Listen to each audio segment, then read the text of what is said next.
Tu sais, tu sais ce qui est pire qu'une bombe? Oui, c'est l'oubli.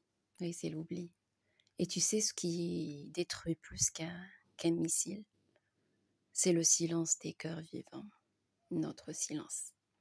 Gaza meurt. Gaza meurt pas seulement sous les ruines, mais dans notre indifférence, dans notre capacité effrayante à passer à autre chose. Quelques jours, quelques informations par-ci par-là et on passe à autre chose. Gaza ne meurt pas à cause de ses ennemis, malheureusement, non. Gaza meurt parce que ses frères ont baissé les yeux. Ils sont des milliers, des enfants sans jambes, des femmes sans famille, des pères perdus. Et pourtant, ils disent encore Alhamdulillah. Et nous, on vit, on mange, on scrolle, on oublie par habitude, par fatigue, mais surtout par fuite. Mais leur douleur, elle n'a pas pris de pause. Non, elle n'a pas pris de pause. Tu crois que c'est fini? C'est toujours là. Plus violent, plus isolé. Et plus personne n'en parle. Parce qu'on vit dans un monde où c'est l'algorithme qui décide de qui mérite ta compassion. Oui, l'algorithme, vous connaissez, ça vous dit quelque chose dans les réseaux, etc., l'information. Un monde où un drame dure 24 heures puis disparaît.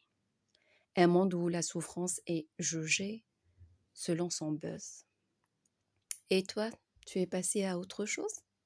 Tu penses que Raza, c'était juste une période? Non.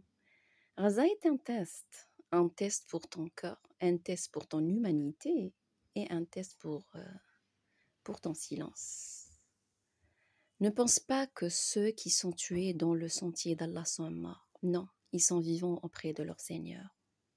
Et Allah dit aussi, et pourquoi ne combattez-vous pas pour les opprimés, les hommes, les femmes, les enfants qui disent ô notre Seigneur, sauve-nous de cette cité dont les gens sont injustes.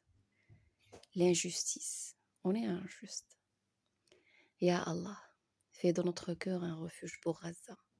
Fais de notre voix un cri contre l'injustice. Élève leurs martyrs, apaise les vivants. Soulage les mères, protège les enfants. Ne fais pas de notre oubli un abandon, oui. Ne fais pas de notre silence une trahison. Et il faut le dire. Ya Rab, ne retire jamais de nos cœurs l'amour pour Gaza et le courage de la défendre, ne serait-ce qu'avec une larme, une prière, un mot. Ce n'est pas à eux d'être forts, pas du tout, malheureusement. Mais c'est à nous, oui. Gaza, on t'oublie pas, en espérant que eux, ils ne vont pas nous oublier. Pas tant qu'il nous reste une âme.